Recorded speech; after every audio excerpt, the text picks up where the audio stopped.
spiritual leaders today are instructing their warriors to be there to occupy Burnaby Mountain. Canada is committed to an international agreement.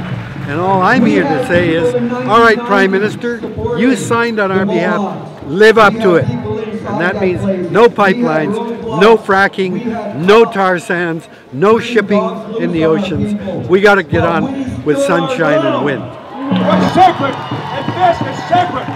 We are sacred beings. We are sacred beings. We are the spiritual representatives of all that have gone before us, and all that have gone before us are saying, no more! No more!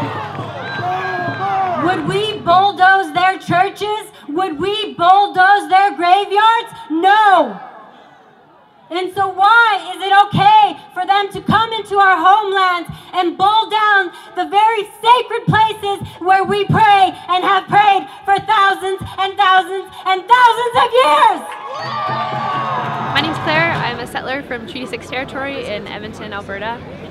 Oil and gas has put food on the dinner table my whole life. Both of my parents worked in the industry, and I'm here in Burnaby, on Burnaby Mountain, supporting Indigenous communities who are resisting this pipeline. My name is Connor Hoos, and I'm with the Tsleil-Waututh Nation, but also representing for the Tiny House Warriors and the Tsleil-Waututh Women Warrior Society, here in solidarity with the Tsleil-Waututh Nation, stopping this pipeline by any means necessary, occupying our lands to assert our jurisdiction and authority over Indigenous unceded territories. The Alberta government likes to talk a lot about jobs and the jobs that this pipeline will create, but these aren't permanent jobs, they're not unionized jobs, and when we think about the future and we look at climate science, we have to think about how we're going to transition away from fossil fuels. I'm a young worker, I want to continue to live and work in Alberta for a long time, and I know that my future relies on a just transition, not just for me, but for my children and my children's children. This is the battle line. The battle line has been drawn here at Burnaby Mountain. Stand with Indigenous communities because I believe in Indigenous sovereignty and Indigenous rights,